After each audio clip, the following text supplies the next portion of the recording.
আজকে চলে এলাম একটি হারিয়ে যাওয়া মিনি ব্লগ নিয়ে। এটা কেন হারিয়ে যাওয়া ব্লগ সেটা পরে বলছি। এই ভিডিওটি বিশেষভাবে বানিয়েছিলাম আমাদের পাড়ার সবথেকে সুন্দর একটি ফল সবজির দোকানের দৃশ্য আপনাদের সাথে ভাগ করব বলে। সেই দিনটি ছিল মার্চ মাসের শেষ সপ্তাহের একটি দিন, আর এপ্রিল মাসে সৌভিকের জন্মদিন বলে ওর জন্য কেনাকাটা করতে গেছিলাম। আর আমাদের পাড়ার মল আর আমাদের নিজের ঘরের মধ্যে এতটুকুই দূরত্ব যে আমি সদ্য কেনা জামা কাপড়গুলিকে ক্যারি করবার জন্য আলাদা করে কোনো পেপার ব্যাগও কিনিনি, হাতে করেই নিয়ে চলে এসেছিলাম। আর আমরা এখন যেই দোকানে এসেছি সেটার নাম হলো মিস্টার ফ্রুট। আমাদের পাড়ারই একটি দোকান এটি।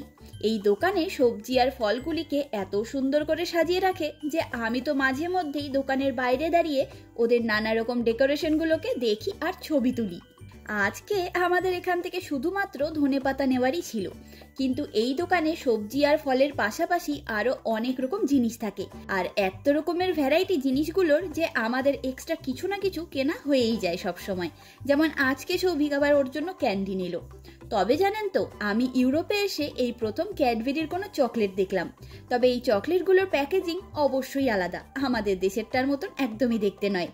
তবে তখন ইস্টারের আগের সপ্তাহ ছিল বলে এই দোকানে নানা রকম জিনিস দিয়ে কি সুন্দর ডেকোরেশন করেছে দেখুন শুধু। আমি তো প্রতি সিজনে একবার করে এই দোকানে এসে থাকি, শুধু তাদের নানা সিজনের নানা রকম অসাধারণ ডেকোরেশনগুলিকে দেখতে। ফল, উইন্টার, সামার এবং স্প্রিং সিজনের নানা রকম সুন্দর সুন্দর ডেকোরেশন আমরা এই দোকানে দেখতে পারি।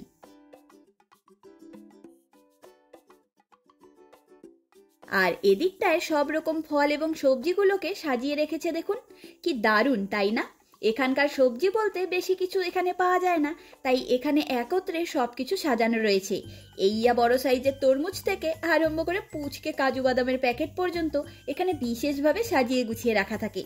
আর এখানে সব সময় ফ্রেশ সবজি ফল পাওয়া যায়। আমরা এমনি সময় লিডিল থেকে বাজার করি, তবে অল্প কিছু বাজার করার থাকলে আর হাতে সময় কম থাকলে আমরা এখানে চলে আসি। সুপার মার্কেট থেকে বাজার করাটাই একটু সময় সাপেক্ষ ব্যাপার। আর এখন বলি কেন এই মিনি ব্লগের শুরুতে বললাম এটা হারিয়ে যাওয়া ব্লগ।